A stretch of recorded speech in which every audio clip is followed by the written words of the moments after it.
Hello again. This is the Electricity course, Week 2, Segment 6. I'm Roger Kochbar, and I'm glad to talk to you today. We're trying to develop an understanding of the batteries that run the bioelectric system, the energy sources and the voltages and where they come from. And with any battery system, how long the battery lasts is an absolutely essential part of its design and determines the functions for which it is useful. So let's just say, what is the problem? And it is useful to look again at the picture from last week where we looked at an ordinary battery, a nice battery, brand new, thrown in the ocean. 3 days later, it was corroded and looked just miserable. So we have all these things over here and all these things over here. And of course, there's no voltage left. Well, that's an extreme case because I took a battery and used it in a way for which it was not designed by throwing it into salt water. And of course, that made a mess of it.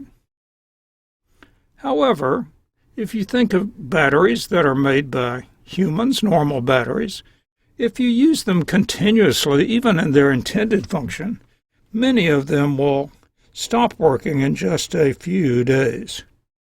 That's true for a lot of flashlight batteries, for example. Many other batteries will last longer than that because they are well suited to their purpose. They've been particularly designed. Nonetheless, most of them last a month to a year. So if you think about, say, a watch battery, it does pretty well if it lasts for a year. Maybe an exceptional one will last for a year and a half or 2 years. The question is how to get to 100 years of lifetime.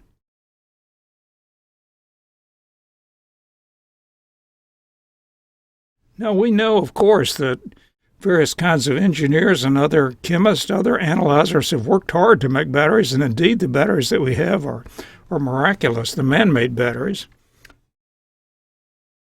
Still, compared to what we see in living systems, man-made batteries don't amount to much.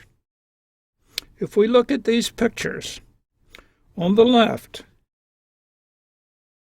we see this child right there, watching the fish, right there.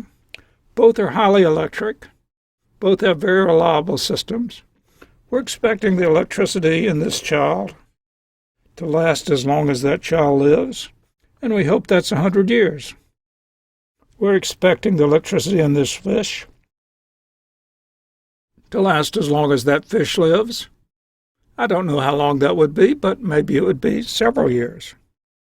If we look on the right, we see a boy who is younger, a man who is older. The batteries in each of these systems are continuing to operate.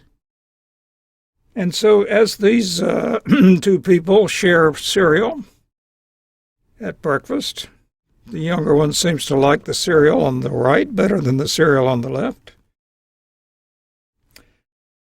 We say, hey, batteries in people last 100 years, and it's wonderful that they do.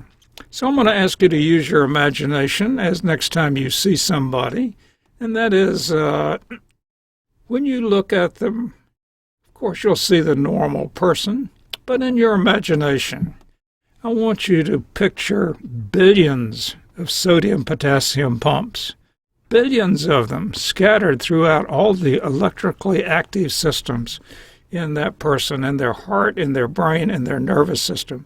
They're all over. And then I want you to picture the potassium leaking out of all of the electrically active cells so that there are actually a whole bunch of voltages that are present throughout that whole entire person. Now, of course, you can't see those voltages, but if you could, they'd light up from the top to the bottom, left to the right. These are very electrically intense and distributed and reliable systems that are present. Thank you for your attention. We'll move on to the next segment.